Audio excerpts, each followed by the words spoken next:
first of all, thank you very much for having me here today, and it's good to see so many of you on. This is an outstanding crowd. Let me share my screen for the presentation there. I hope you can see that and still hear me. Okay.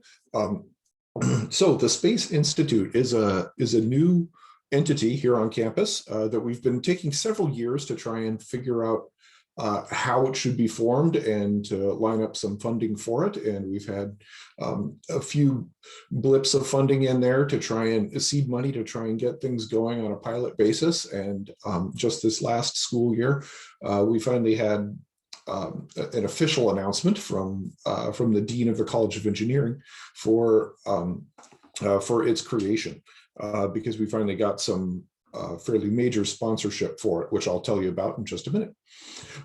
So first of all, what is this? We would like the Space Institute to be the systems level integrator across campus for all things outer space.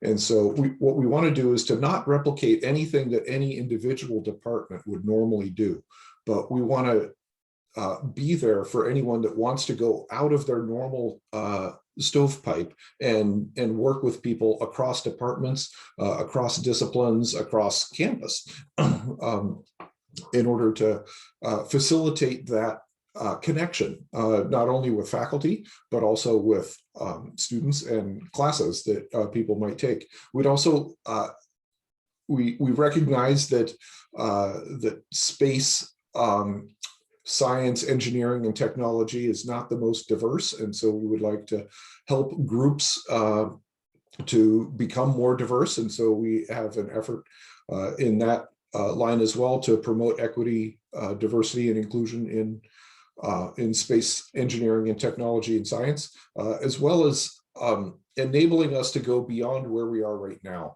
and hopefully positioning Michigan to be a university that has the capabilities to make proposals for even larger projects, space-related projects such as mission level proposals for large-scale instrumentation that will go into space, as well as even small satellite development and builds here. We already do quite a bit of CubeSat development, and I'll tell you about that on the next slide. But but for what we'd really like to do is to be able to propose to even larger projects with NASA, NOAA, or other people that like to fly things in space. So that's what the Institute is, kind of the big high-level picture of it. But specifically, I'd like to go over a few slides here of what the Institute offers to you. And so probably the biggest thing, and it is what most of the funding this year for us has been devoted to, so it's what's taken up most of our time in our organization, and that is the creation of a new course series. We're calling these the CubeSat Flight Lab course. The number for it here at the very beginning is Aerospace 495, which is their kind of, new course, try it out number.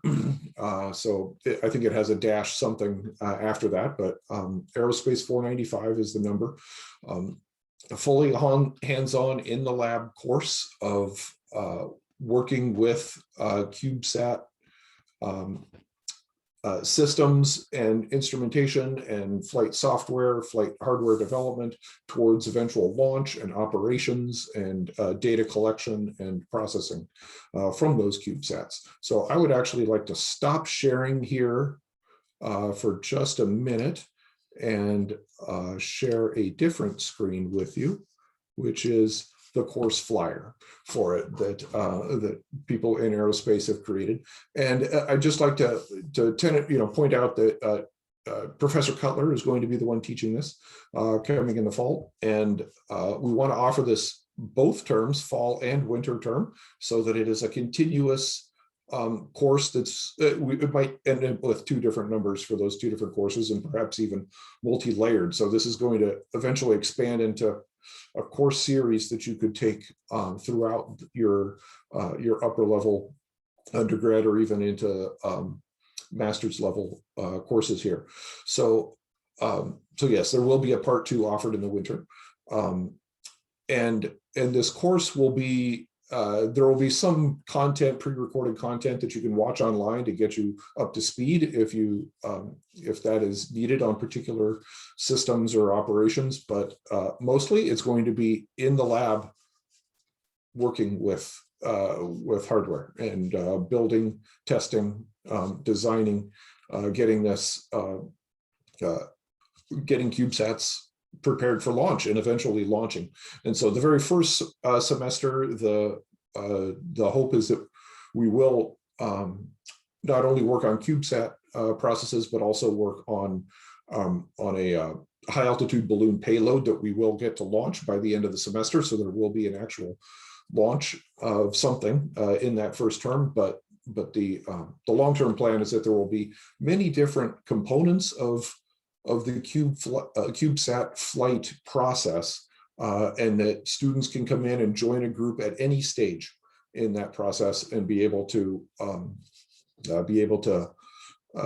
participate at whatever level they're most interested in, and where the need is greatest. It is a class that is for the experienced. So I would like to say that it is a class that you should really have had some sort of lab class already. So it's recommended that you've taken something along the lines of Space 310. We also have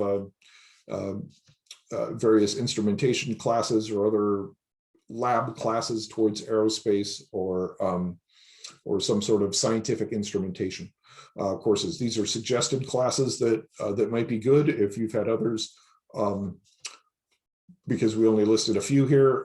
All majors are encouraged, welcome in this. And so if you don't have one of these courses, but still want to take the class and you think that you have that lab experience already, please, I encourage you to contact Dr. Cutler about this and see if the course is right for you. But it will be offered this fall, and we think we have a good plan designed for you for that. Letting me continue with the rest of this. We are also at the graduate level where we've been having discussions about a new space technology certificate, and this would be going across several different departments within the College of Engineering to try and say, these are key courses for that together put, if you know what a certificate is, it's our version of a minor for graduate students. And so this is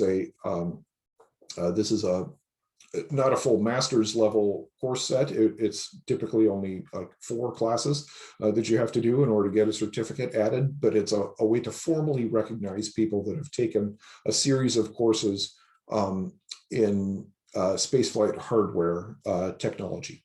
So this is our first certificate. We're hoping to have additional certificates in other elements of interdisciplinary space in the near future, as well as adding interdisciplinary collections of courses at the undergrad level that we hope to steer people towards in the future. So this is one of our main elements for students. The other thing that I would like to mention is we've finally figured out, I think, our plan for allowing people to tap into us as a funding resource. And so what we would, our plan is to have these small, what we call space community building grants for students. We're calling them power grants. And these are particularly for experiential learning, such as CubeSat projects, like we were just talking about, but also for other space-related activities, especially student groups. If people from MASA are listening, I will answer your email this week. That is, we finally have the process in place. These are awards will be up for $5,000, $5,000 maximum, but it's spent in the next term. And then if you aren't done with your project, you want to delay some of the funding to the next term or something, you apply again. And the limit is again another $5,000. And if you have more work that you're still going on, you apply again. And as long as our funding is available for this, we will do it on a rolling basis here. We're going to have 3 cycles, 1 per term, with the start dates at the beginning of the terms and the grant applications due a month or 2 before that. So this is our plan for helping to bring people together. The Pathfinder grants for the faculty are really meant to bring people across disciplines and across departments together in new ways to work towards future funding opportunities, especially. But it can also be for student sponsorship. So I'm specifically leaving this on the slide and mentioning here for you because of the student sponsorship. If you would like to do directed research with a professor, and especially if it's something that might involve some need for funding, either the equipment use or or you're not doing it for credit, but doing it for hourly pay, then it could be that this is a way that helps fund that opportunity for you. And that would be something that would be funded through the faculty member through one of these Pathfinder grants. But the application process is going to be very similar for these two. We do not have the link yet on our website for these grants, but we will, I think, within the next week. Mirko Gamba and the crew that are designing these are working on it right now, and hopefully we'll have it up within a week or so for that. So please look for this, and if you have an idea for how you can spend money, a power grant could be your ticket to helping forge those connections for the future. Another thing is connection with future employers. We would really like to be creating an external partnership with corporations and government institutions across Michigan, across the country, and we would like to be bringing in more of those alumni connections or corporate connections in as sponsoring class projects, student group projects, faculty projects. And so I think that this is a way for students also to do that. And so we have our lead for this is Mirko Gamba that I just mentioned as well. And he's working towards a plan for how we can create a whole corporate affiliates program for the Space Institute, so that we have a nice way of connecting people here at Michigan with external partners. Also connecting with people and resources within the university. Particularly on this slide, I would like to mention the Liemohn Space Innovation Laboratory. This doesn't exist yet. But the Liemohn Family Foundation has become a major sponsor of the Space Institute, and they are getting their name on this facility that we are designing now.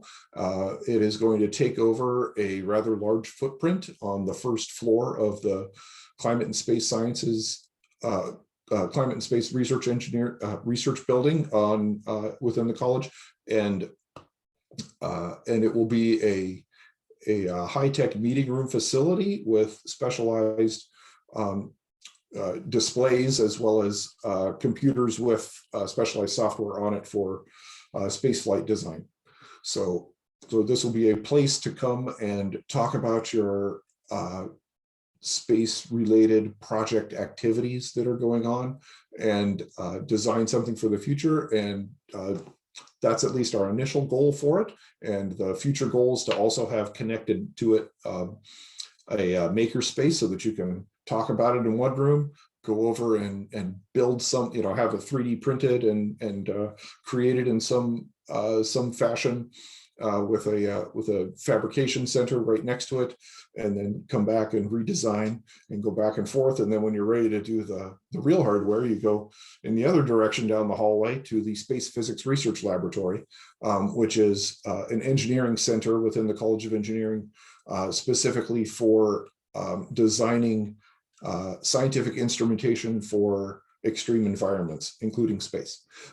And so Space Physics Research Laboratory has built spaceflight hardware that has gone to nearly every planet across the solar system, and they are ready and willing to work with people. And in fact, they have one of their senior engineers has a proportion of funding specifically to work with the Space Institute and start building connections with additional faculty and student groups for it.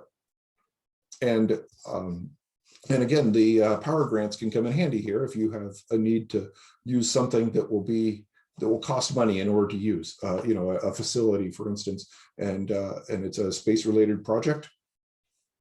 We are now ready to help in some way towards that. I mentioned this at the beginning. We recognize that the field of space science and engineering is not particularly diverse, and so we have a plan for consulting with specific faculty groups or student groups to work on codes of conduct, safety plans, processes for equitable hiring, as well as this student funding opportunities, in particular, SURE, UROP, SROP, that are open for people who may not normally have a research background. This is a way for them to experience it for the first time.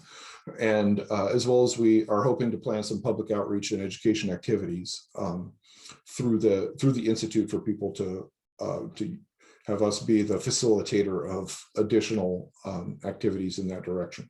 So we're hoping that the Space Institute can be a way to increase equity, diversity, and inclusion in space science and engineering across campus and throughout those whole research communities.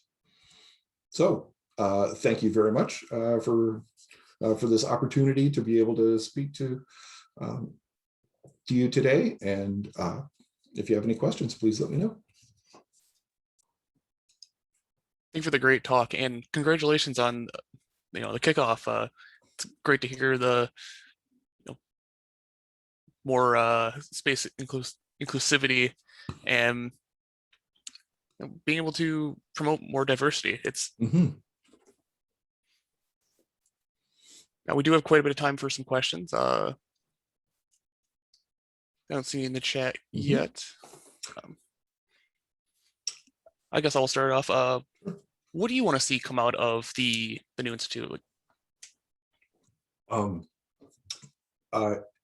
I guess our main mission for it, and I think it's really the reason why I'm here, is to enable Michigan to do more with space. We have many groups that do space science and engineering across the university. So there are people in my department, climate and space, that do it. Right across the street is the aerospace engineering department, and they weren't talking together very much.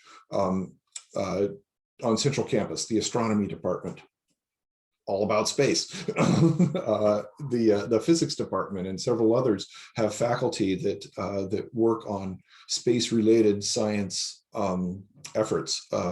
We have the Michigan Medicine actually does quite a bit in terms of humans in space. The School of Kinesiology, motion, people moving in space. School of Pharmacy. Will your Advil still be effective after a trip to Mars? And so there are a number of, and then continuing further south on campus, the Ford School of Public Policy has a whole science and technology public policy program, and we would like to leverage that to make something more space related. There's also the law school and the Ross Business School that for talking about law, policy, and commerce in space. So what we'd really like to do is to have the Space Institute bring together all these different little elements across campus and allow people to talk to each other a little more readily. And one of the things that will allow that is planning events for getting people together. And last year we were about at this same stage, and then COVID happened, and it was really hard to get people together, and people didn't want another Zoom call, and so we've kind of had a little bit of hiccup here at the very beginning, but I think now we're ready to really make that happen. And so yeah, we'd really like to see the Space Institute facilitate bringing people together from across campus, and that includes students getting to know each other and faculty, and being able to do more with each other on space-related projects. Awesome, thank you. There's a question in the chat, and I will go ahead and read it out for you. What kinds of tasks will the CubeSats in the Aero 495 class do? And is there any specific goals for these satellites? That is actually an open question. I do not know what type of a scientific instrument, if any, will be on specific payloads in the future. I think that's still in the works of trying to get a instrument builder to work with Jamie Cutler on designing the first CubeSat to come out of this towards that. Instruments are often as expensive, if not more, than the CubeSat bus itself. And so it depends on what type of an instrument we can afford to put on it. So that's, I guess, the very first thing is figuring out what we can really afford to do with this first set of CubeSats coming out of here. So I think the leading one for it are cameras looking down to see the aurora from space, as well as magnetometers, fancy compasses, but they're, to know the magnetic field direction and magnitude, so that you can measure electric currents in space. And so those are two very easy and fairly manageable level of instrumentation that we could put on here. Radio beacons are also another one, a GPS receiver, to see electron content above or below the satellite.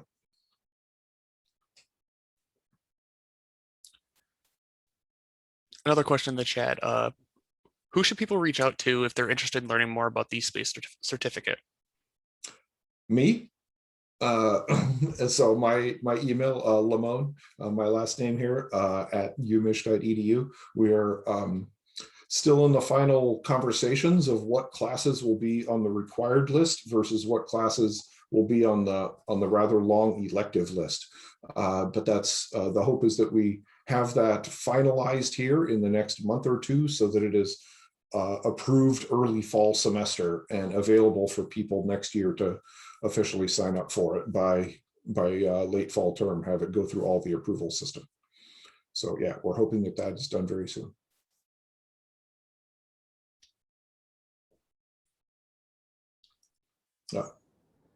There's a follow-up real quick to that. And what is the great time to reach out to you? Email is probably the best, and so that's a asynchronous connection. You can do that at any time, and if I don't answer your email within, say, a few days, that means it probably scrolled off and I missed it. And so please resend emails to me. I am one who needs the reminder.